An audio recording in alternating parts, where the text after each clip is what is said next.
and Randy Moss, without even really being able to run, as he shoots the moon to the pass, pumps to the left, 8 seconds left. He gets away from the pressure, fires to the end zone. It's caught! It's Greg Lewis! Oh my heavens! Greg Lewis's first catch has given the Minnesota. Ball's out, picked up by the Vikings. Chelsea getting ready to throw for the race. Way ball Chelsea. No flags. Touchdown Minnesota.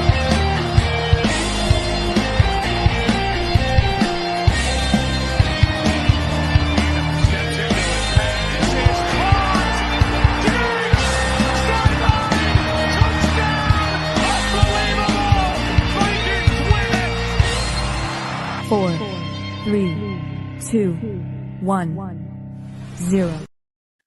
Hey, what's up, Minnesota Vikings fans? Welcome to another episode of House Calls brought to you by Doc and Minnesota Sports Talk. We are here today, as always. Joining us is Dave, and we have a guest tonight, Brian. Welcome into the show, man. How are you?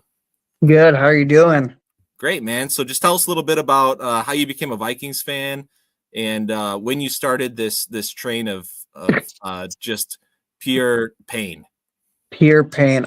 Pure pain was when I was a kid. So originally I'm from Burnsville, Minnesota, and grew up, watching Vikings football and, definitely, seeing the heartbreaks where you have, the Gary Anderson mixed kick, the Vikings 40-0 loss against the Giants in the playoffs and everything between the lean years.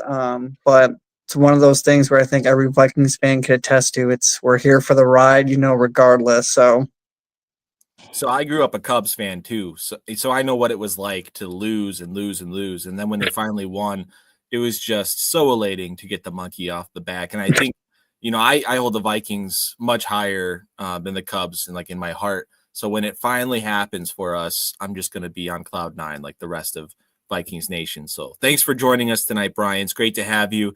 Everybody else listening in, we are looking to have guests over the off season joining us for our live shows every Tuesday night, starting roughly 8:45 to 9:45, 10 o'clock. Dave, how are you, my friend? What's up? Doing good, man. Doing good. Full off season mode. Let's watching your favorites lists as you send them to me. Just getting up to speed with you, man. Getting up to speed with you. Yeah, you got to keep and up. Brian, welcome to the channel. I've been doing this for 3 years now. Doc is, put on this show, and we're glad to have you. And how does it feel to be dragged off this street and put your feet to the fire? I'm ready to go. I will say I'm not the smartest guy, but I just have my opinions on what I'd like to see us eventually, get us on the path to, raising the Lombardi, hopefully February of 26. So you don't got to be smart to be on the show. You just got to love the Vikings. You're already number 2. We got the doctor here. He actually went to school and got smart. I did too, actually, but I couldn't imagine to do what he does. First of all, no one was going to trust me to cut him open. I don't know, but Doc cuts people open, and I still can't get over that. This is true, and I put some of it on Twitter, and I got yelled at. Nobody wants to see that, apparently. So let's jump into it, guys. Let's talk some Vikings. First topic I had for us tonight is, of course, interior offensive line, because why not, right? I feel like every damn show for the offseason, I'm going to have to somehow talk about interior offensive line. And I got a tweet here from the Purple Persuasion at TPP Skull. Really like that account for all Vikings news. And this tweet lists out the projected money that each guard or the top guards and free agent available are going to be looking to make this year. And of course, the belle of the ball, we all know him, Trey Smith, the right guard for the Kansas City Chiefs, playing this Sunday. Who knows if the Chiefs are going to be able to figure something out, maybe tag him. I think they have a lot of contracts in the books already. I think it's going to be hard for them to keep him. There's a lot of teams out there, mainly looking at the Chicago Bears, the Patriots, and us, who are probably the biggest suitors for Mr. Trey Smith. The guy's so damn big, you can't even see my face right now on the screen. I mean, this is the guy that a lot of Vikings fans are hoping the team brings in and just patches that spot up that's been torching us for years and years and years. Just please fix it. So I ask you guys tonight, if you had the choice of the Vikings doing the damn thing and paying him all the money, which is projected right here at Spotrac, $19.7 million annually. Probably be higher than that, to be honest. Probably going to be 20 plus, in my opinion. Do you want them to go just balls hot, get this guy at right guard, shore up the position, or would you rather see them do more of a money ball situation and get 2 guards or a guard and a center, shore up 2 of those 3 interior spots through free agency? Maybe somebody like Kevin Zeitler or Brandon Scherf, Aaron Banks, Tevin Jenkins, Will Fries, or Mekhi Becton. Like, 2 of those options. Let's start with Brian. What route would you want to see them go? Well, real quick, let's just get the money or the monkey off our back here and saying that the Vikings historically are not good drafting offensive linemen. So I think it's imperative with the history going back to the Spielman era is like we just can't seem to get our starters. I know we hit with Darisaw, which was good, but other than that, we'd have to really dig deep into the vault to find someone who's really suitable along the offensive line. Knowing Kwesi's mentality, he really doesn't go for home run hitters. He really finds scheme fit. So it's kind of hard to see, what route he's really going to go. I wouldn't be surprised if he goes for, the 2 offensive linemen, a guard center or guard combo, something along that lines. And I think the reason why is that I think it's projected right now, and correct me if I'm wrong, gentlemen, somewhere around 70 million in cap space coming up. So I think for Kwesi, it would make more sense if, do you want to short up with, some above average rather than leaning all in, knowing we have other holes, especially at cornerback. So I would more like to see somewhere along the lines of a guard or guard center combo and maybe take, offer a little bit of less money and be able to shell that out, maybe in our secondary. Dave, what do you think? So I always like the idea of taking the best talent, but I talked to you about that last week is that, and I agree with Brian, it's like he read my mind from last week when I was telling you that I felt like Kwesi was a guy that's going to do more money ball and find the right value and stuff like that. But again, we also talked about how we are a destination franchise and we might get someone less than someone else. Well, Trey Smith seems like a good fit. I think we're going to be in on him. I don't know how far we'll go, but you mentioned Will Fries. Got hurt in week 5. And again, sorry for blocking your face. I was expecting 2 people. No problem, man. So, I was expecting 2 people. You ain't missing much. Will Fries is if he's back from his tibia injury, he had surgery, immediate surgery. Hopefully he's back. He's ready to go. If he's half the cost of Trey Smith, I think he's a much bigger value. This guy, he's a finisher. He's got an anchor. He can move down the line. He can run block. I seen him do the things that an Ed Ingram could never do, and that was pick up the stunt. There's a lot of good things from Will Fries, and honestly, he would save us a lot of money. And this may be unpopular. And again, another guy has a little bit of injuries the past couple of years. Ryan Kelly is probably the center that would. I mean, there's other centers in this free agency, but big dude. He's 31. But again, he's a big man for a center, kind of a monster. He's more like 310 instead of the 295. He's strong dude, got an angry streak. That's the kind of things. What I think it was the Atlanta center that's a free agent. He's the top center. He's just maybe an upgrade of Bradbury, but still has problem against big defensive tackles. I think Ryan Kelly, you give him on a short 2-year contract, pair him with Will Fries, you solve some problems there. Yeah, I agree with both of you guys. I got the numbers here. So Will Fries projected at $14 million a year. Now, keep in mind that first cap hit, the first year that you pay them, is not going to be as high as that number, right? So his first number cap hit's probably going to be closer to like $9 million, something like that. So it's not like you just take $14 million straight out of your cap. That's something to keep in mind here when you're bidding on free agents. But yeah, Will Fries projected at $14 million versus Trey Smith is, like I said, probably going to be 20, 21, 22 million, somewhere up in there. So you are saving a bunch of money going down to Fries.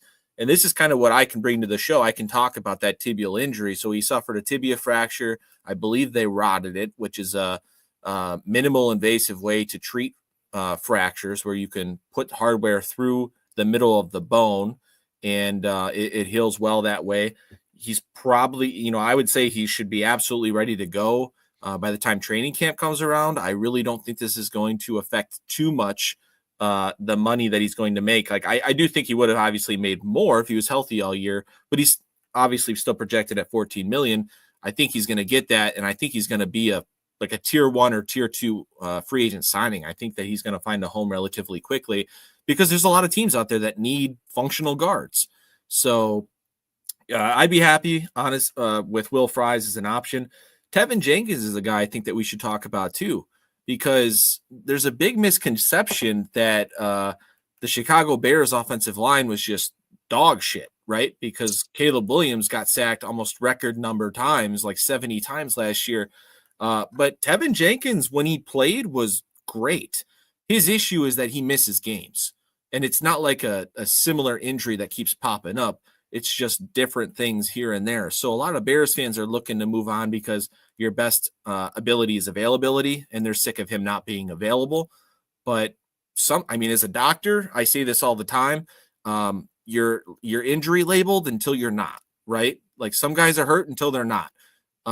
So I think it's worth rolling the dice with him at $10 million. He could get a steal. Get him and Will Fries in here as your two bookend guards. Keep Bradbury. I think Bradbury can get a lot better if you give him two guards that are worth a damn. Well, I think also another, what I will say, my intriguing option that I'm on the lookout for is Philadelphia guard Mickey Becton, who's been blocking for the NFL leading rusher Saquon Barkley. Big right guard, being able to do a lot in the run game. I don't know. I'm not sold on it, but I'm saying it is an intriguing option. The fact that I don't know if Philly's going to let, one of their offensive guards, who's blocking for the NFL leading rusher leave, but something to keep an eye on, of something that might be in kind of like you were saying, Skoldock, less expensive option, but a suitable option for a revamped Vikings O-line. So Mekhi Becton's projected at $10 million this upcoming free agent per year. And I think he made like 1.5 or like less than 2 million with the Eagles this year. What a brilliant move from the Eagles, taking a failed left tackle, right tackle prospect, moving him inside to guard, and just letting the dude eat. Like he just demolishes guys in the run game. That would be very nice. This Minnesota Vikings offense, we've talked about it at length. They have, since Kevin O'Connell has arrived, the least amount of explosive runs in the NFL. It's a problem. I've said on the show numerous times, I don't necessarily think it's a schematic issue as much as it's a Jimmy's and Joe's issue. I think that our inside inside offensive linemen are just soft and smaller than most of the defensive players that they go up against. So I'm right there with you, man. My only fear with Becton is that sometimes we talked about picking up those stunts and whatnot. He's not very agile left and right. So you can get him with some fast type moves, and then that gets covered up a little bit with Jalen Hurts because he can escape that kind of thing. So I do worry about him a little bit, especially next to Bradbury communicating the stunts, because it has not gone well for the Vikings the last 2 weeks of the season. And if you pair him with Brandel, we would have 2 6'7" guards. He's a little bit bigger though. We might play both ways at D tackle. He's 363 pounds. That's quite. I kind of stayed away just for time shortage of time that I had prior for the show, away from like Eagles and Bears and Lions linemen. But it would be great. I'm really leaning toward Fries because of, I just think him leaving a team that wasn't necessarily successful, and even Kelly, coming because he's he wants to hit that, everybody wants to win a Super Bowl before they die, right? Including football players. Right. And I think with the veteran, the money it would cost, maybe they want to go a more long-term situation. I think would almost make sense to have a guy play for us for 2 years while we find a replacement, and knowing that the guy's going to be pretty solid. So yeah, all of this makes sense. I don't think there's a wrong answer as long as we're upgrading at these positions, honestly. how much does age play into the factor for you guys? Because Brian Kelly, 31, that's fine, but it is getting up there in That's age. the only downside I feel because the little bit of injury going on. Mhm. But yeah, I mean that's why I was saying short term fix and upgrade over Bradbury, a guy with a better anchor and a little more of a main streak in him. A great example is Kevin Zeitler, who's available. He's probably going to get a 1-year deal because he's 35, 36 years old, but he was like the 3rd ranked guard last year for PFF. Like the guy is still damn good. I mean, I'd be happy with it, but it's really a Band-Aid and you got to have a plan for, the future. And I'd be much happier with a Trey Smith because that's plugging that hole for the next 4 or 5 years for the length of JJ McCarthy's contract. And I'm trying to marry up a squad that's going to protect JJ McCarthy, right, for 4 or 5 years. That's kind of what I'm preferring. So I'm still team go pay Trey, but I'd be happy, like Dave said, just fix it, man. just find a way and fix it. That is my highest priority, though, in terms of the Minnesota and who Vikings knows, maybe going we into get next Fries season. and Trey Smith, and holy shit, That'd But then what do we do awesome. at center? It's almost like I want to do a center guard and live with Brandel, and because like you said, he worked well with Darisaw when he was in there, so it would almost be a better fix if we could, instead of getting 2 guards, to fix the center and the guard position. If we went with 2 stud guards, like you just said, I'd be okay with Michael. Is it Gurgens? Michael Jurgens, the backup center. I'd be okay with him starting, letting Bradbury go, as long as you literally surround him with dominant players like that. True. I think he'd be okay. Good point. Let's move on to JJ's comments. So JJ McCarthy today joined Rich Eisen's show, and I caught some glimpses of that show, and unfortunately I wasn't able to watch the entire thing, but I saw some snippets of it. And I think that the highlights for me was him just saying that he's hungry. That's what I took from it. It's just that it was a tough year for him. He said that just getting injured and having to not take the reps and kind of watch his brothers play the game. And he just wanted to be out there playing with them. But he kept his head on straight. He was focused. He did the VR stuff. He's ready from a mental standpoint. And he had an interesting comment, something along the lines of, I can only control what I can control. Okay. I hope I get a fair shot next year. Right. And he said something along the lines of, and I'm paraphrasing here, that when agents and money get involved, it can skew the reps. Right. So basically, in my opinion, what he was saying was, listen, I would love to be the guy that leads this team next year. And if Sam Darnold comes, and again, I'm paraphrasing here, I'm just saying what I think, but if Sam Darnold gets extended, it's likely, or if he gets tagged, it's likely that he's going to be the starter because that's what money talks, right? You can't tag a guy for $40 million and then bench him.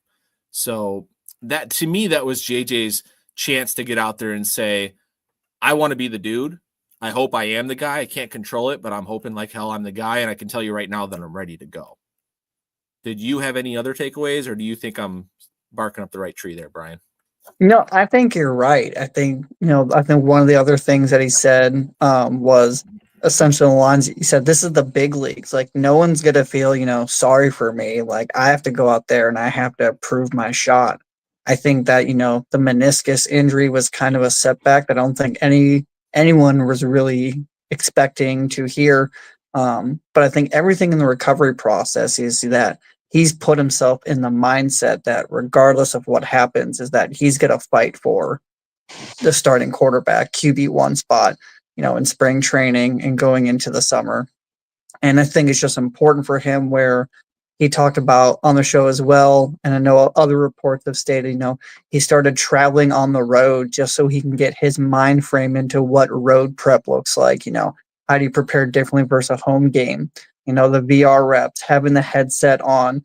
And I think having that year to really just listen to Kevin O'Connell's crazy offense and his play calls that he has, it's only going to be an added benefit. But what he's also saying is, I agree with you, which is, whatever happens, above him, that's above his pay grade. I think that's it verbatim what he said. It's above his pay grade. But he's going to be hungry and he's going to be ready to start. And I think, that's going to be, the $40 million question that the Vikings organization, is going to hinge upon. Are they going to give, JJ the keys and have him ride it out? Or Are they going to bring in Sam Darnold, who had a career year, who threw for over 4,000 yards, 35 touchdowns? That's also a hard pill to walk away from. I know a lot of Vikings fans like myself are probably a little sour over the last two performances and how frustrating that was.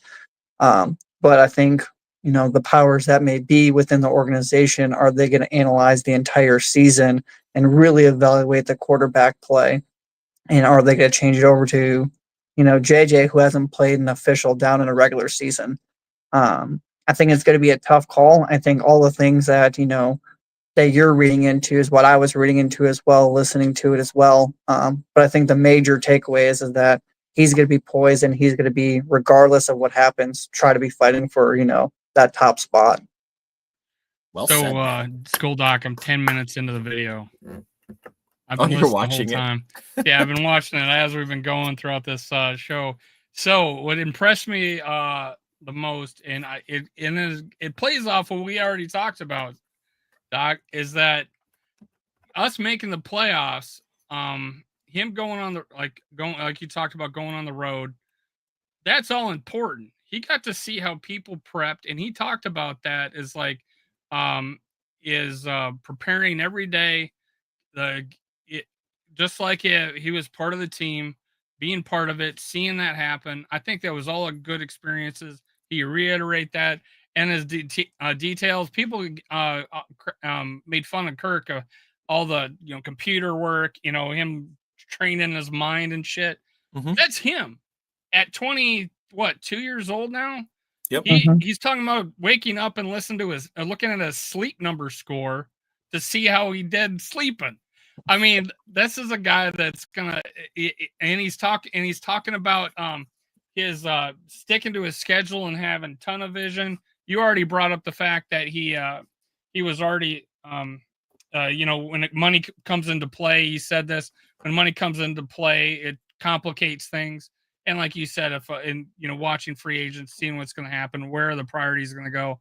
Now, I think this is a guy that's going to be prepared, and it's not going to phase him. He's not going to, oh shit, I'm going to be the starter.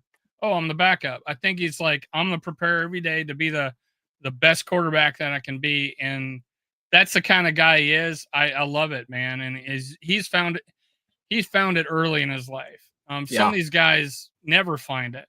I think like a Josh Allen didn't find it until 3 seasons in. I think that this is a guy that's already knows what to do. He's been preparing for this, ever since honestly, since high school. The teams he went and played on in high school, coming down to Florida during COVID to go win a national championship on a short season. He's just been preparing this, going away from home to go play in Florida. He's been doing this all his life. Nothing I think will phase this guy. I'm getting to that point where I'll be disappointed that he's not our starter this year. Me too, man. So I think it's cliche to say that he's a winner, but he's a winner. Like the little things matter to him. He takes them seriously. And Matthew Collar, on his show, I was listening to it before we joined. He thought back to when he was listening to a press conference. And he was a 21-year-old kid, and he looked at his fellow beat member. I think it was Dane Mizutani, and he said, "This sounds like a 28-year-old veteran that we're listening to. Like the kid just gets it. He's mature beyond his years." And I'm getting very excited. Like you said, Dave, I'm just getting excited because the kid gets it, man. And we just have to cross our fingers and hope that he takes that step and progresses, and he's the guy to bring us our first Super Bowl in Minnesota. But it's fascinating stuff. I don't think there's anything from that talk on the Rich Eisen show that we can really go deep into. But there was one comment, Brian, you had mentioned it when you said about the being above his pay grade, the decision being above JJ's pay grade. And then he said something like, and it also might be above my coach's pay grade. Did you hear that part? Which tells me he's talking about the owners, right? And Matthew Collar mentioned that on a PFF podcast he was listening to, the general manager controls the 53-man roster, but really he controls spot number 2 through 53. And you know who controls spot number 1, the quarterback? It's the owners. Okay. So if the Wilfs go into this thing and they decide that they are mandating they want Darnold to be their quarterback in 2025, this coming year, it's going to happen. And I hope that's not the case. But that comment made me think twice. It was kind of interesting. I could just be looking way too far into it, but it sounded like he was hinting at that. I mean, it is that, $40 million question that I mentioned earlier, which is about what it's going to cost to tag Sam Darnold and have him for, again, 1 year. So that's 30 million more than what we'd be projected to pay him next year if we were to tag him and he would stay in Minnesota. Because I know they float around, the tag and trade.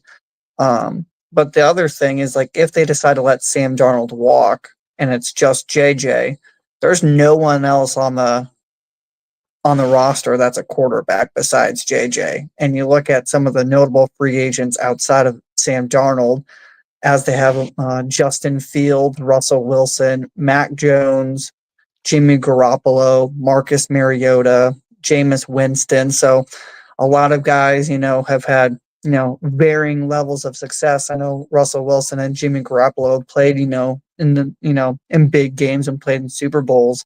But really, that's kind of the next question you feed into, is that if you make that decision to let Sam Darnold walk, who's going to be that veteran backup to kind of provide that support, when JJ invariably is going to go through, the trials of essentially his rookie season during his sophomore season. So I think that's going to be an important thing for the ownership to analyze as they're doing their rack and stack equations of who's going to be filling in for what. Oh, I have a different maybe take on our owners, and I used to have a show where my co-host was just talking about how the Wilfs dictated everything, and I was like, I don't ever see that. In fact, I felt Spielman made choices and just kind of if he was able to describe his vision to the owners, they were on board with it. Now, I feel like maybe it's a different story because now, I mean, the tenure of our GM is a little bit different than Spielman. He kind of earned his wings with the owners, but I would say that to the extent of the owners having, and I kind of think he thinks of the coaches as like his immediate coaches, not necessarily over his head coach. That's the kind of way I would feel about that, but I might be wrong. But having the owners saying, "Hey, this is what I want our vision to be," and I can see Mensa saying, "Okay, I think let's go with the young guy. He has the vision." What would help is if he had an extension to make the decision to go, okay, I will start the rookie now, or we won't we won't bring back Darnold. Let's go with JJ. That would kind of help. Then he wouldn't have as much pressure to win exactly now, and maybe make a mistake of bringing a Darnold who turned into a pumpkin the last 2 games of the season. Who knows? Maybe Darnold can regroup from that, whatever. But I don't think it's as necessarily the owners saying, "Hey, you do it this way." I just feel like as long as you can explain your vision to them and sell them on it, they're on board with it. Spielman did it over and over again every year. Finally, they decided, okay, that's not working anymore. You put me in cap hell. Let's make a change. I think we have now earned that trust moving forward with this GM and coach, where we're now at a cap hell. We're in an awesome situation. We just got to fill in a few pieces. I think he'll let them make the decision, but it would help if he had an extension. I agree. Hmm. Next topic here, we're going to move to Myles Garrett wants out of Cleveland. Did you guys see the letter that he wrote? It was actually a really well worded letter. Mhm. Totally sympathize with him. He said basically, "Hey, Browns fans, I love y'all. I gave you everything I have, but I want to win a Super Bowl, and I don't see a path here, so I'm asking for a trade." And if JJ did that to us, if Justin Jefferson did that to us, it hurt like hell. But if we were down like the Browns, I think a small part of me would understand. I would like to think that at least. So he's on the Browns are doing the thing where they said, we're not trading him. Same thing that we said about Stephon Diggs, right? We're not trading him until they get the offer that allows them to trade him away. Do you guys think that the Vikings are a logical, like, is there a chance that the Vikings can do this, and should they do it?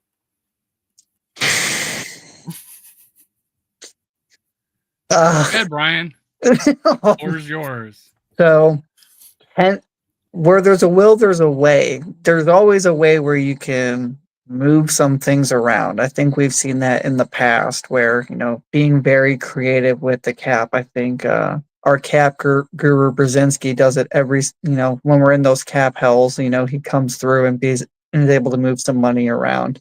Money really isn't the object here. I think it's if we were to go ahead and try and pursue Myles Garrett, I find it hard over the pieces of what we could offer the Browns to make the trade really enticing. We have 4 draft picks. We have the 24th pick in the first round, and then we have a couple 5th-round picks, if I remember correctly. Mm-hmm. So now we're looking at future capital, and you're going to be putting the gamble on future capital over arguably one of the top 5 edge rushers in the league. My other contention too is like, how do you really justify pulling the trigger on Myles Garrett, depending on what you would be able to give up with what you currently field on a defense right now? Because I know trying to put him out on the edge, you have so many talented players that we developed. You have Gink out there doing great things, almost getting pick sixes every other game. You have Jonathan Grenard, who came into his element this year with the coming up from Houston.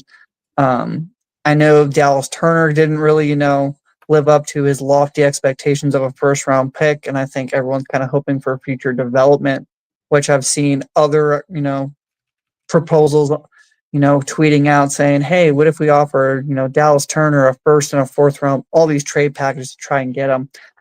I just don't think it'd really be wise to try and go ahead and do it, because I think the amount of what the Browns would probably try and ask for to recoup it wouldn't make it worth our while.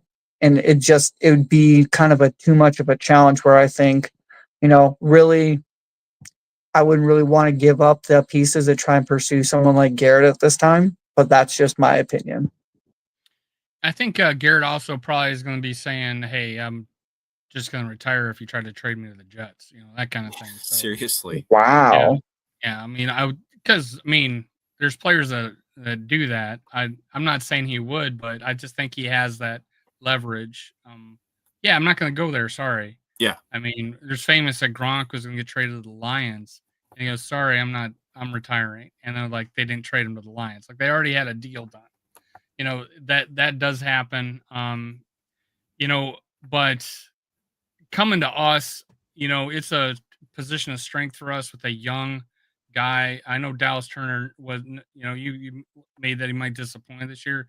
It was just disappointing we didn't get to see more of him because Van Ginkel and Grenard stayed healthy all season. Van Ginkel's not known to stay healthy all season. It just worked out that way, and that's why we didn't see a lot of him. But I think he showed in flashes. I think getting Garrett was you just basically erasing Dallas Turner for another year. I guess you would then let Van Ginkel walk after 2025. But again, he's not breaking the bank because I think it's his cap hit's not going to be any higher than 20 million. Yeah, which is a fair deal. That's only a little more than we got for Grenard. So it's it's not a bad deal, and it would be amazing to have that much talent on our outside linebacker or edge, but it just doesn't make sense for us where we have such bigger needs some other places. So yeah, I would be a no on that. And again, mainly because we don't have the draft picks to do this. Yeah, we got 3 draft picks this year. We are only going to make a consistent winner if we could draft better, and we're not going to do it with 3 picks. Yeah, you guys, for all the reasons that both of you laid out, it's a no from me, dog. Excellent job, both of you. The Vikings have not drafted well enough in the past to give us the luxury of doing this. And also, as you guys have stated, we're strong at edge rusher right now. We need help at corner. We need help at interior defensive line. So I'm right there with you guys. And I want to bring up the comment from Daniel Faw. that the Commanders is a likely spot. And he's absolutely right, because you have to think that an AFC team is going to trade probably the best pass rusher in the league to an NFC team so they don't have to face him all the time. And the Commanders, free space. a lot of free space, a lot of draft capital. It makes a ton of sense. And this is a team that just made it to the NFC Championship. They need to load up on some defensive star talent. It makes so much sense. I think the starting point for a trade like this is probably a first and a third, but I could see him getting 2 first-round picks. I could see that. So Commanders, I agree, is a logical location. I'd hate to say it, but the Lions make a lot of sense. If they're willing to part with 2 first-round picks and pay them, they got a lot of space. I could see them, Myles Garrett and Hutchinson as their ends. Oh, my God. Good luck with that. And they have interior defensive linemen that can rush the passer. I think they're about to lose it's like a really hard name to say, Izarike or something like that. Osu Uzarike, that's his name. They're about to lose him in free agency, but still, I mean, that defense with those 2 rushers, I'd hate to see that. I have seen the Bears linked to them. I don't think that'd be smart for the Bears to trade for him, given how many holes they have to fill. I think they should keep that draft capital and fix up their offensive line and fill some holes. I don't think they're a Myles Garrett away from really contending anytime soon. But yeah, interesting talking point. And then that naturally brings us to Cooper Kupp, who is also on the trade block.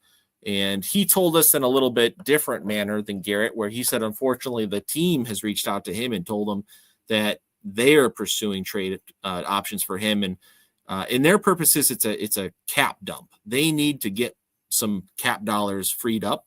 And so that's why they're looking to trade him. The team that is looking to get Cooper Kupp would have to incur $20 million of cap.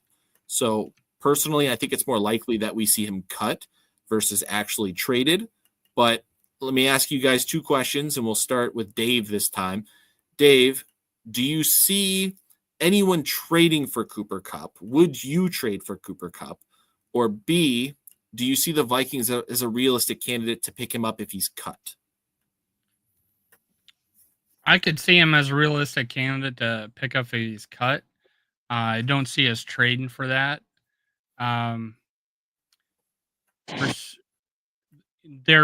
would have to be, I think, a really receiver needy team to make that trade, just because of a more recent injury history and age.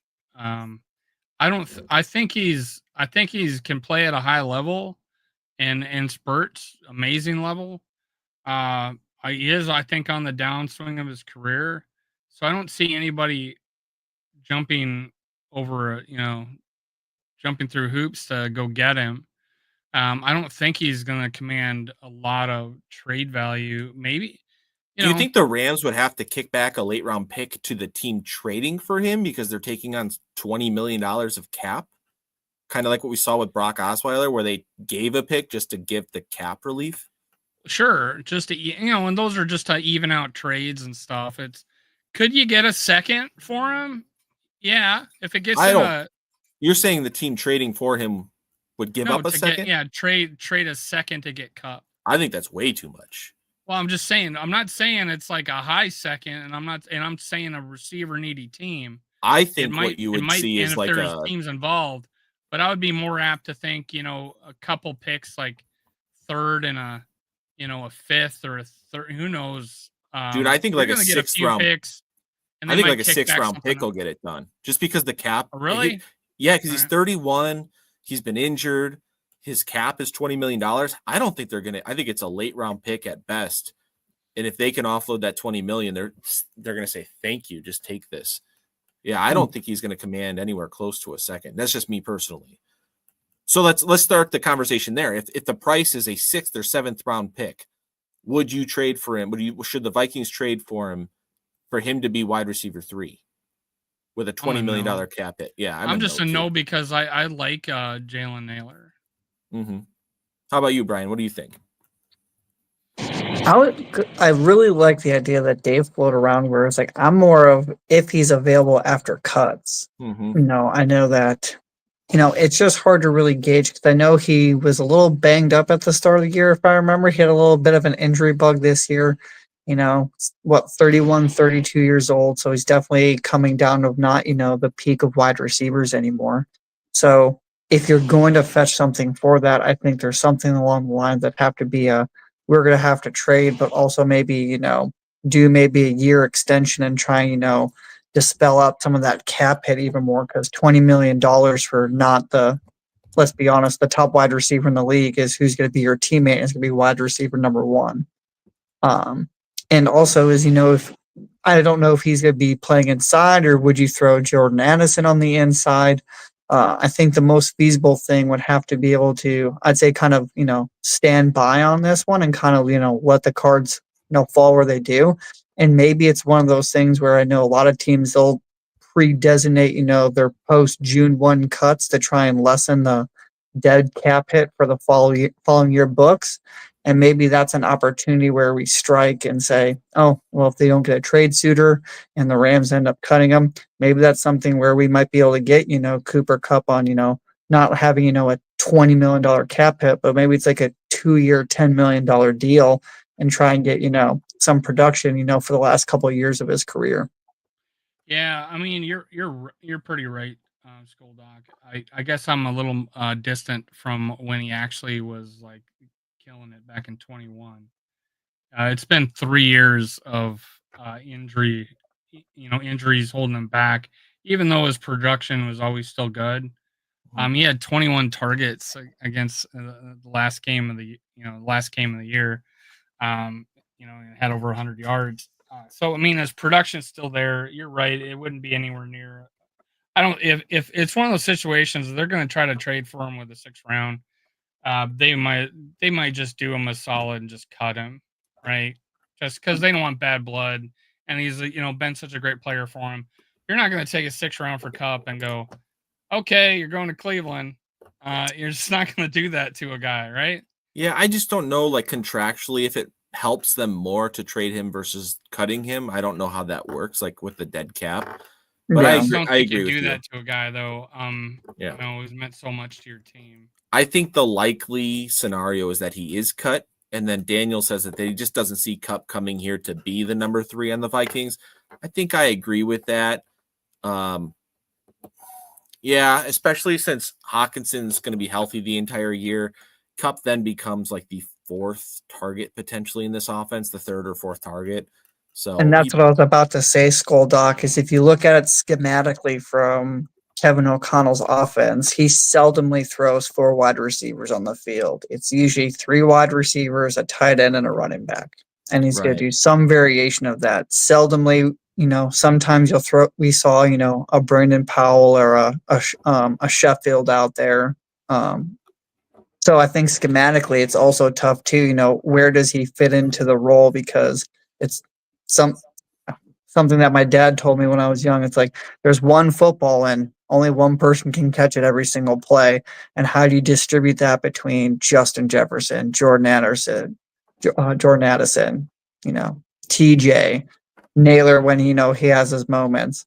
And as we saw this year, Aaron Jones can catch the ball out of the backfield too. So maybe, if we don't bring back Aaron Jones and we bring a pass catching running back, and it's like, well, someone's got to get the ball. So maybe just honestly economically for just production's sake, what are we really going to get out of them and how do we disperse the ball around?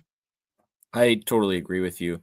On Score North today, Judd and Phil were trying to trade Jordan Addison and bring in Cooper Kupp as wide receiver 2.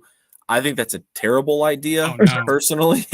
I don't think you trade a young reckless speculation. No. Wednesday. This was one of those episodes they're starting to do now on Tuesdays where they do the offseason blueprints where they re-sign and cut people and then bring in free agents and whatnot.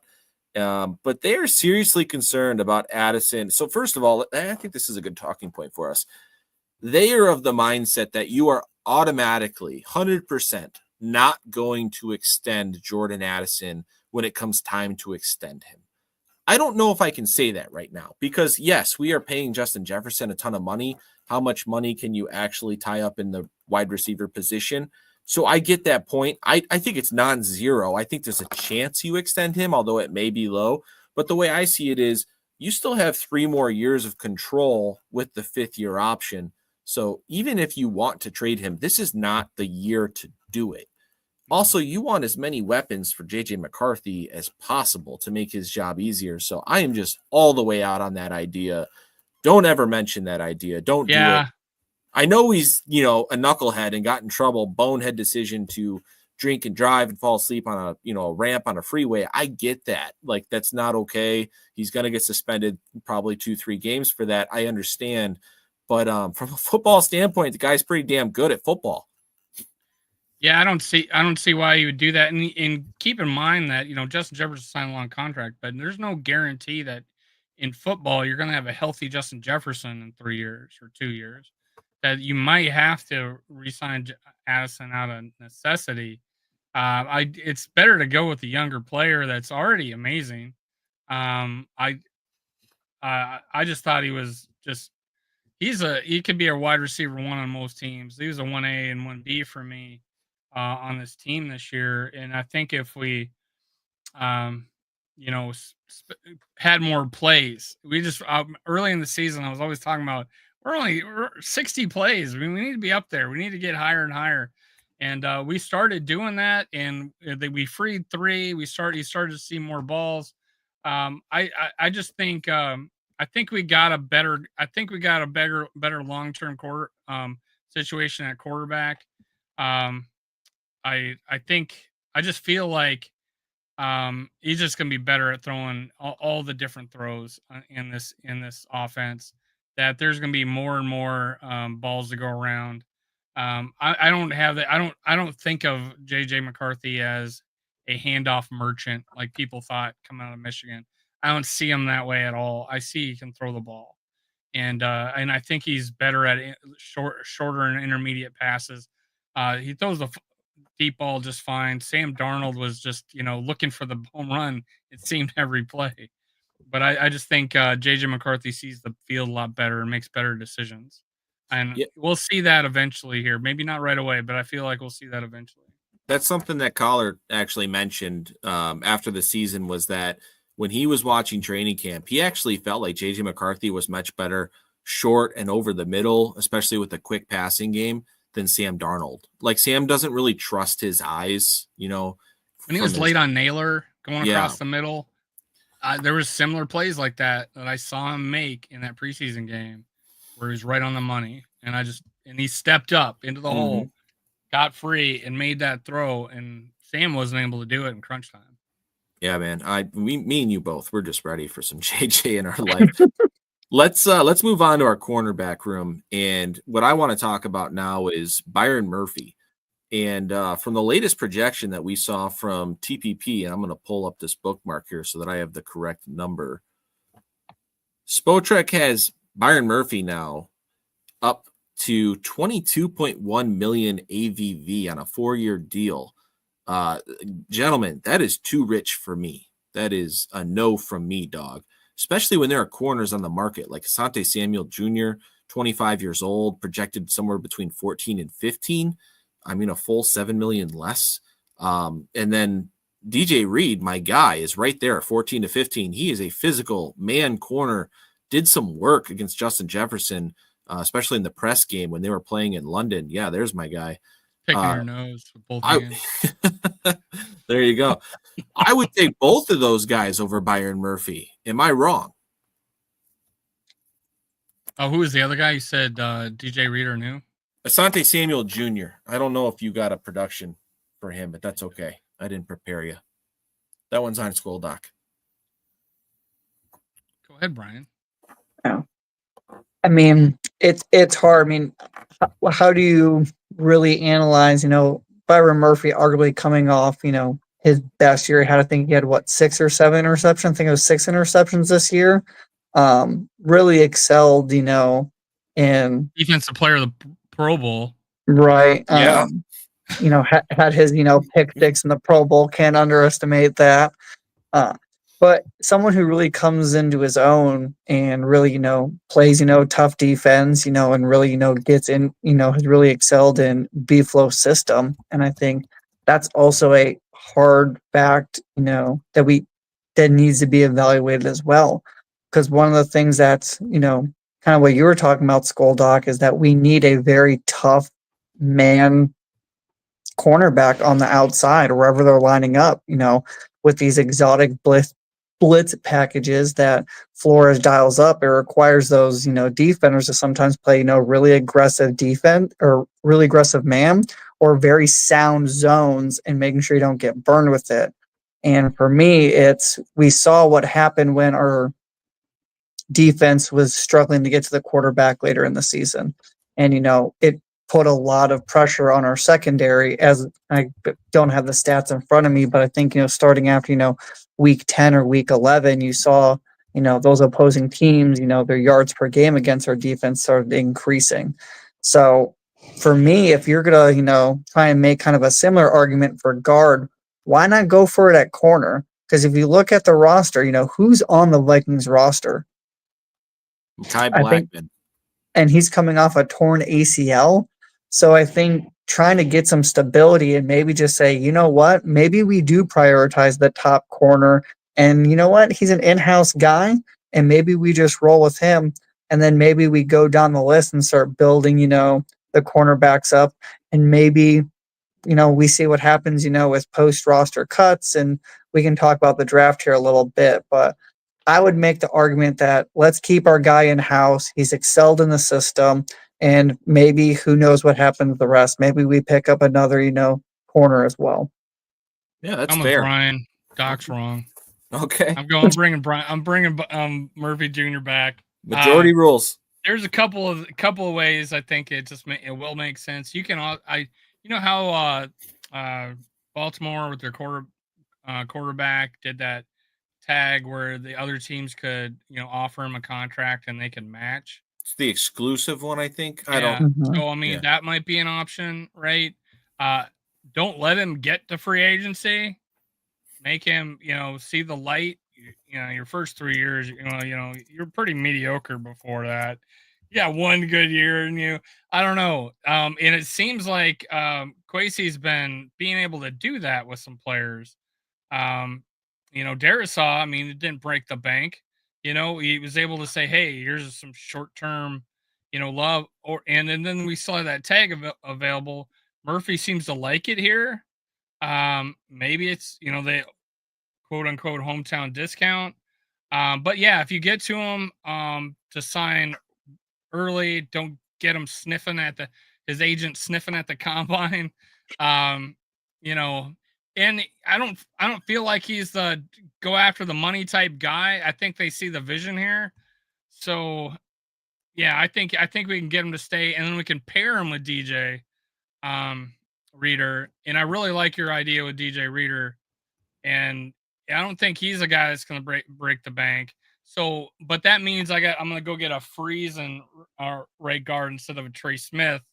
I'm going to re-sign Murphy Jr. I'm going to get a Reader, and then I might prioritize the D lineman in the draft. Damn, dude, you are going all in on corner. Yeah, you're ready to spend some cash. I mean, hey, I wouldn't be mad. I would not be mad. It's been a while, man. I wouldn't be mad. since we didn't have to worry about corner, and I really like DJ Reader. If you're doing that, I mean, it's a thought exercise. If you're spending big at corner, Brian Flores essentially says, "Fuck this." Excuse me. I need to run more man coverage. I need to go get the guys to do that. And he brings Byron Murphy back. He brings DJ Reader back. Or brings him in. Murphy brings his flexibility with the nickel and everything. Right. Mm-hmm. And he says, I don't want to get killed by Dagger and do what we're doing with these, huge zones and blitz everybody. And they end up getting that defensive tackle, interior pass rusher in the draft in that scenario because they're not going to have enough money to go after that position as well. And they get like a right guard, Tevin Jenkins or something, right? And save some money there, but still bring somebody in. If they go that route, it would be interesting. I wouldn't be mad. It'd kind of be zigging where I expect them to this has to be zag. a JJ McCarthy situation too, where I'm spreading out all this money to these big free agents. This means don't bring back Darnold. This is one of those scenarios where, Mike Zimmer said, how many corners do you need? You remember?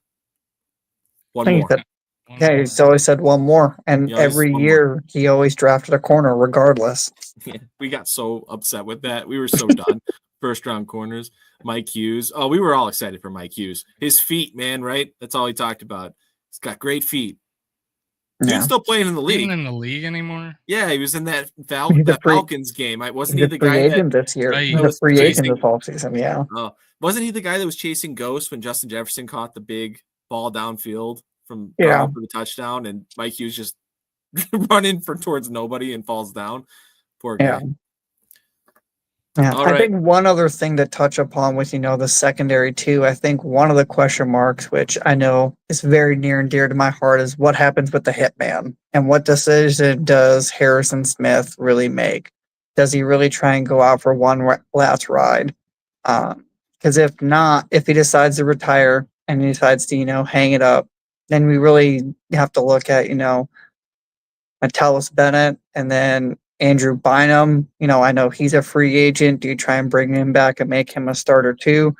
But if you do that, it kind of takes away Metellus Bennett's, ability to kind of play this weird safety linebacker role, kind of, the gambit, chess piece that Brian Flores likes to do. So I think that's another factor too, is like, who are you going to, how are you really going to, like, how much is this secondary really going to look starting next offseason? Going into training camp, it's going to look very different, and a lot of decisions are going to have to be made. And I think, really kind of going back to what we were talking about with our first talking point, have to answer the $40 million question. And if you look at it, I'd rather shore up the secondary and ride with JJ, not to diverge, but I'd say kind of going with Dave's point, maybe you do just go all in at secondary and say, we're running man, try and beat us. Yeah, I love it, man. I love it. I'm a big Theo Jackson guy. This guy has balled out now 2 training camps in a row. And just because of the way that injuries have shaken out, he hasn't had much playing time. I really believe in that guy to come in and play well at safety. That's why I feel okay about Bynum leaving and getting some money. Good for him, good for his family. But I agree with you. One more year of Hitman just so I can mentally prepare myself, because I feel like I'm not mentally prepared for his retirement. I just want a little bit more. Dude can still play, man. Yeah, I'd be happy for it. Again, you and me both won't cry over Bynum. Not that we don't like him as a player, but might be playing. You might be making too much money for what I feel like his ability is.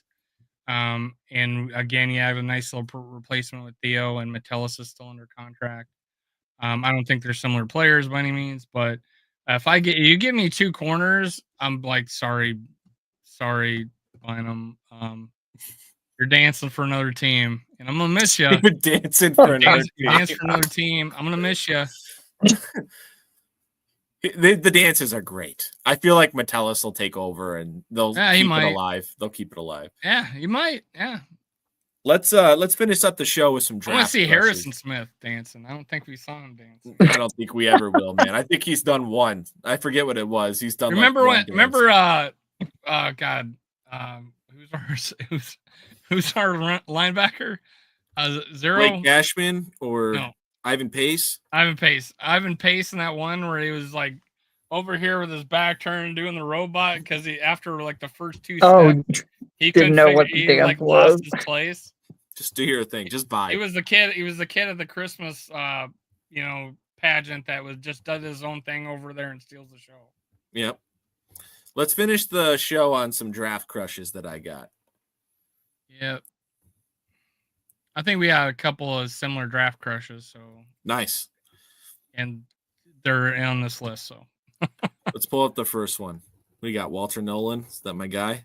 Yeah. So both you and I just love this guy. Killed it at the Senior Bowl. Unblockable. Somebody described him as 295 pounds, but he looks like 263. Not an ounce of fat on him. Yeah. So think of Aaron Donald. Lightning quick. Wins with quickness, but also has good hands. Great in the run game as well. I'm trying not to get too hyped up on him because in the mock drafts, he's starting to creep up like towards 16 for Cincinnati's becoming a common pick. And then we'll talk about Kenneth Grant here in a little bit, but that's another spot where the Chargers are starting to grab defensive tackles in the mock drafts as well. If this guy's at 24, though, I think it's going to be really tough for the Vikings to drop back. And we've talked about it a lot with only 4 picks in this draft because they do have the comp pick coming in the 3rd round. So they have a 1, a 3, and 2 5s. It's very likely that they will trade back, maybe even out of the 1st round to just accumulate more capital. But there's going to be a couple guys where they see the value and they're like, I don't know if we can trade back. Like, this guy is so damn good. This is one of my guys where he might be too damn good to move back.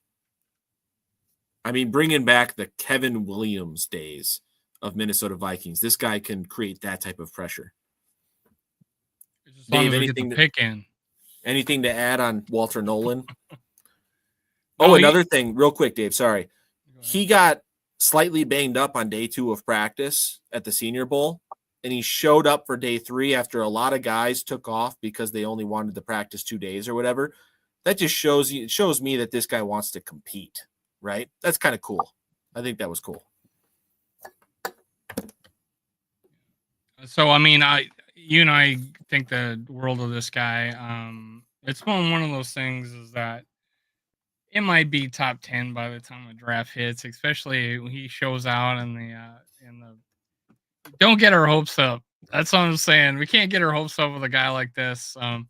We may need to wait a little bit longer, and there might be a guy that pops, that we find later that we like might be equally, or another guy that slides down we didn't expect. That happens to seem to be all the time. There's some guys in the draft that we could have got at corner and stuff and defensive line that were lower than Jordan Addison's pick that we would fit really good on our team right now. So there might be guys out there that we can get even with trading down that would be a good fit. Brian, I know that you haven't dove into the draft prep yet. You might not know some of these prospects, but how would you feel about the Vikings sticking and picking penetrating defensive tackle who can probably start day 1? So I think we were talking a little bit before the show, and I think for me personally, it's very hard to do a mock draft now without understanding what happens in free agency. Because so many things can happen, whether, you have your legal tampering period, right around the combine time. And then you have the combine, and then you have to rack and stack because, you have those outstanding performers that outshine, these projected, number 1 on the big boards, for months on end. So for me, I really just start looking at it like right around the free agent period once the furious frenzy comes in, and then really see, what needs have really been addressed and what's still out there. And really what also goes in that formula is that, are the Vikings going to get any comp picks this year? Maybe 1, maybe 2, somewhere around the 3rd round range. And so I think with our limited draft capital and depending on how we do in free agency, I actually wouldn't mind trading out and maybe going back and maybe trying to get like a 2nd and a 4th, maybe to 2nd and a 3rd, 2nd and a 4th to trade out of the 24 spot, because it is a deep interior D-line class. That's what all the draft pundits have said so far.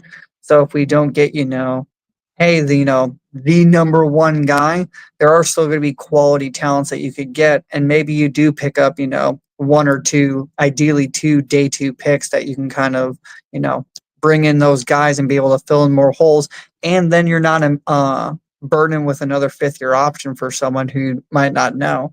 Because I will say this is my critique of trading back in the 1st round for this past year was now you have to choose the 5th round option of JJ and Dallas Turner. And with Dallas Turner, with how much draft capital we gave up to move back into it, not picking up, could be, it's going to be a little crazy there for a little bit. So I wouldn't mind trading out and hopefully getting, a 2nd and a 3rd. I know that's ambitious considering everyone likes to use, the Jimmy Johnson boards and whatever draft boards to evaluate trades. But if we can, move back, pick up 2 picks and have that be in prime position for us to still address needs, that's what I'm looking for, just specifically for this year, knowing how limited our draft capital is.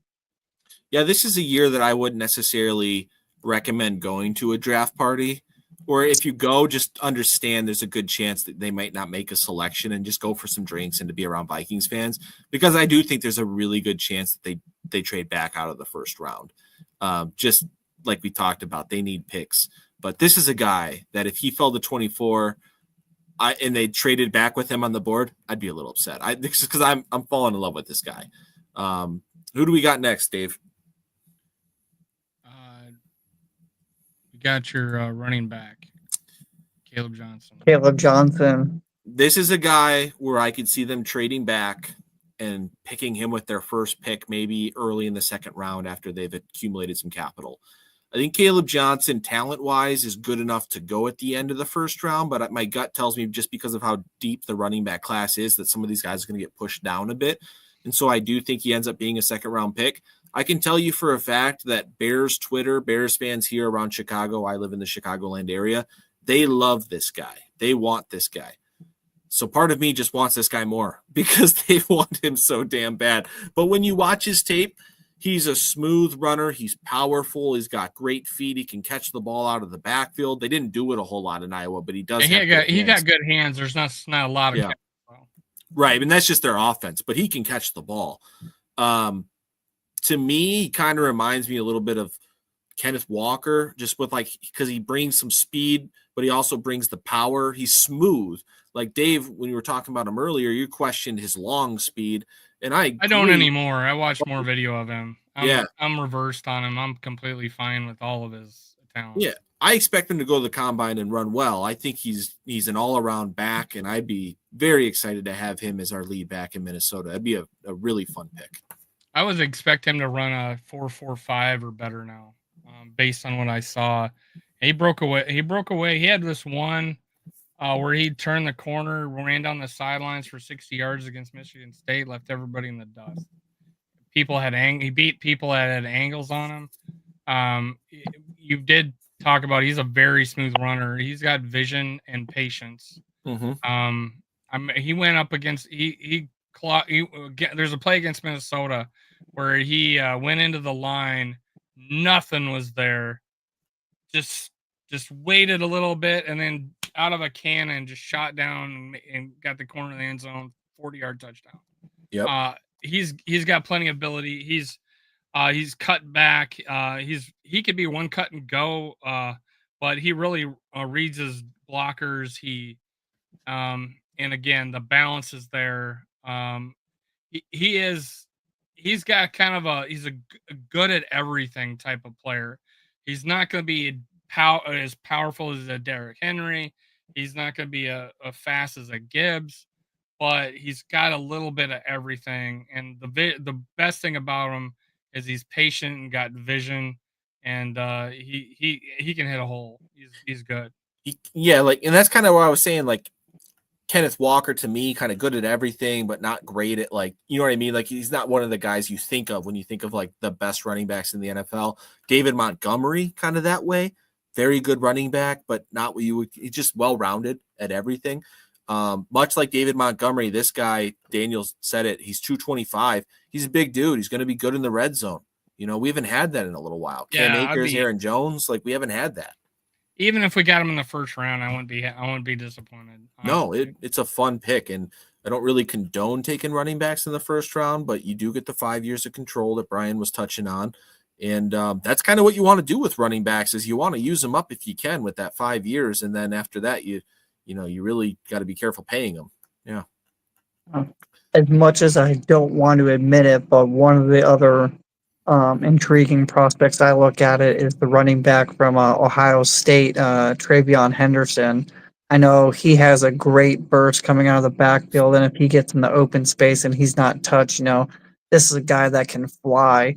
And, if you can shore up that offensive line, and you're talking about adding that explosive playmaker, which the Vikings have lacked in the running game, that's another option that, probably, rated, not exactly in the top 3 running backs, where you're going to have, Caleb Johnson and Gianti. And I believe that the running back from North Carolina, Hampton, I think those are the top 3 running backs, if I remember correctly. Yep. So I think maybe this is something that if you do the trade back, maybe you have, Travion Henderson, who's had a little bit of an injury history, but if you can get him in and, kind of what you just said, Skoldag, use him for a couple of years. And the unfortunate reality of, modern day running backs is you're not going to have, the Frank Gore bell cows anymore. Like you hit 30 and that's kind of it. Yeah. And Travion Henderson to me is more of that little, lightning bug, like the Aaron Jones and the Dalvin Cook type, where they or got his brother speed. Cook from Bills. I'm watching film of him. James Cook. Yeah. That's kind of what he reminds me of. He sees that gap and he's fast. He's gone. But he doesn't really pack the same toughness that Caleb Johnson brings to the table. Yeah, you kind of feel like you missed that. He's not going to be Adrian Peterson, right? No. He's not. Adrian Peterson is fast as hell and is big, right? But he's an alien. Yeah, he was just an alien. He's not Derrick Henry big, Adrian Peterson, but he was that guy. But honestly, he wasn't used that much. His goal line prowess wasn't the greatest either. But I just AP? feel like Adrian Peterson. I thought it was. Am I wrong, Brian? What do you think about AP's goal line prowess? I thought he hammered dudes into the end zone. Maybe I'm just wrong.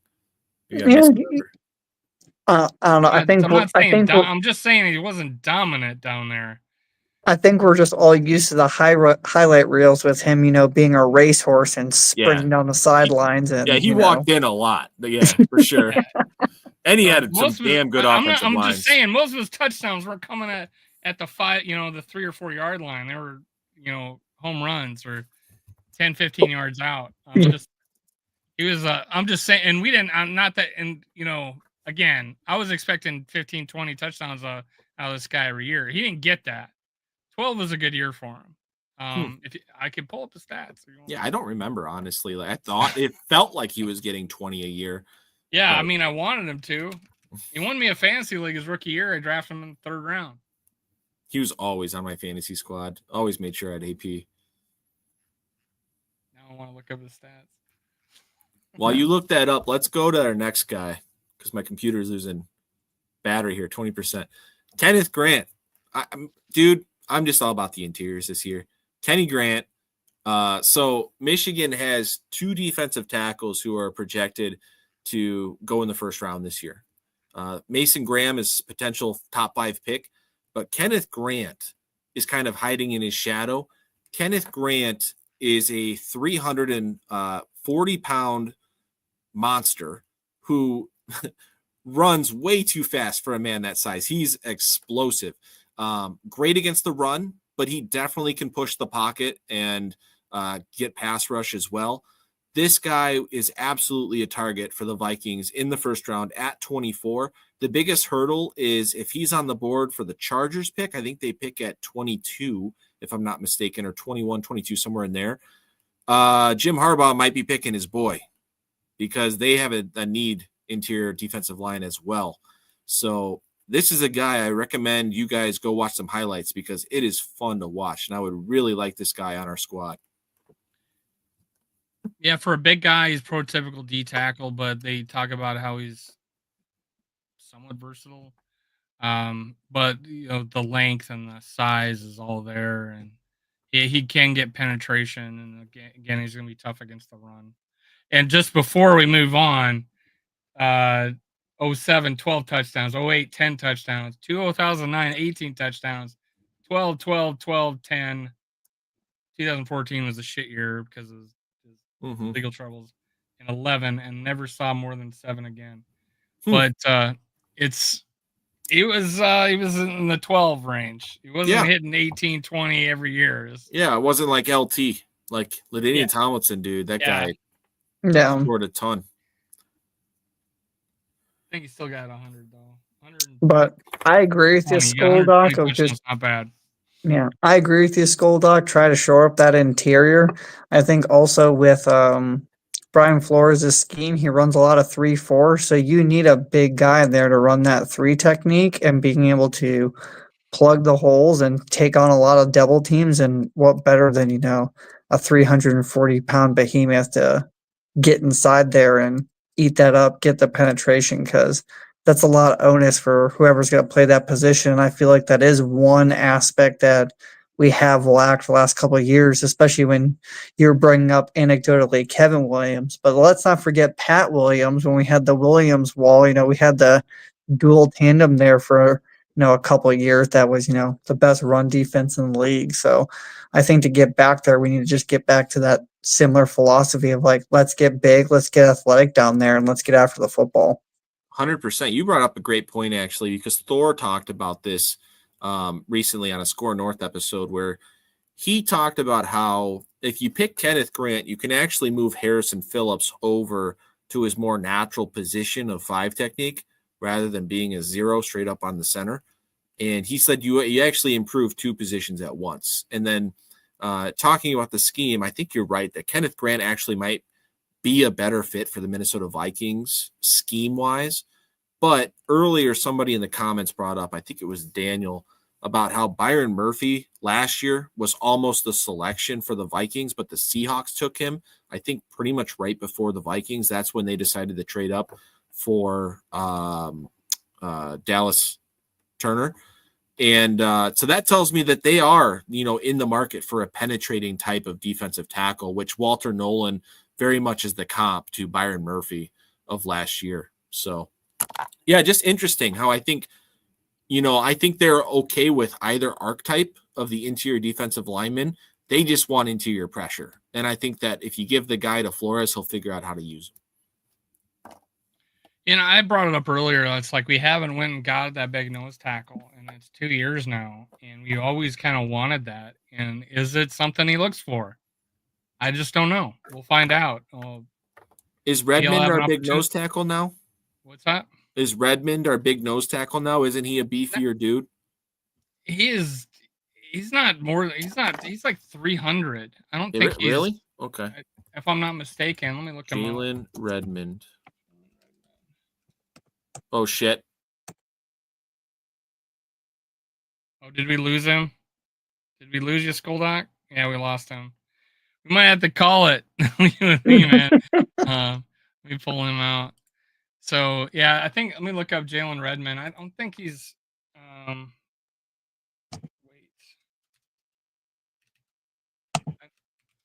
I think he's right around the 300, 305 mark, if I'm not mistaken. Oh, what is he? Height, weight. No, he's like 291. He's like 291. He's not a. Yeah. He's more of a. He's kind of a penetrating guy, which is great. I love it. He's not going to be a nose tackle. I mean, they might put him there, but in the gap. But he's not going to move anybody. He's decent. He was a great find. He's the reason why I'm not as worried at D tackle this year as I was going into last year. No, it's just hard when you have everyone, who wants to, not really like look at the analysis, and they'll make the comments like, "Oh, we just need to go find, our Calais Campbell or our, Aaron Donald." I was like, "Well, for that easy, we would have found him, years ago, but we can't do it." We should have had Aaron Donald. We went and picked an outside linebacker to, with a 3-4 outside the linebacker, and put him in a 4-3. It still pisses me off. Aaron Donald should have been a Viking, just like Warren Sapp should have been a Viking. We put you in the third chair, Skoldoc. Well, then you look at Jalen. I just look up Jalen Redmond. He's 291. Oh wow. Bigger than that. He's a 6'2", and he looks like he's thick at 6'1" or 6'2". So. But yeah, he's a penetrating guy. And I don't think he's bad against the run. He's kind of a run disruptor. Like he gets in the backfield really quick and just he kills with penetration versus pure power. Yeah, he's penetrator. He causes havoc back there, which is great. Great. We got that Tiki Talamaui guy or something like that, who's a big nose tackle type. But you're right, like a big guy. I think BJ Reader is a guy who's available. Mm-hmm. He's a big nose tackle type that you can go out and get in free agency. I'm not sure how much he'll cost. Probably not too much. Those nose tackles go pretty cheap. But yeah, it seems like they've been okay with just keeping Harrison Phillips in the middle, and he's done a great job, but that's not his natural position. I think he's more of a 4-3 tackle, right? just he's not the rusher that you want to play him at corner at the end. He's a 4-3 defensive tackle, but he's so good that he's versatile that way. But he's a two gapper, so they just put him on the center and let him stop the run. Yeah. And I think it's just important that, with the D-line class being as deep and depending on what happens, with our draft picks, I think, if we do pick a D lineman and we stay pat, for our 24th overall pick, I think it is important that we nail this pick because out of the last 3 drafts, we drafted 1 nose tackle, and that was Jacqueline Roy. Yeah, you're right. And he was cursed when he told me he was going to appear on my show and then ghosted me. So from then on, he got cursed and he got cut. He got cut, and that's all I have to say about that. Yeah. Jacqueline Roy, you got cut. Yeah. And then after that, they drafted a defensive lineman from Minnesota, Otemwu. I don't know how to say his name. And then we drafted Levi Drake Rodriguez, I believe is. I was looking for him to play this year.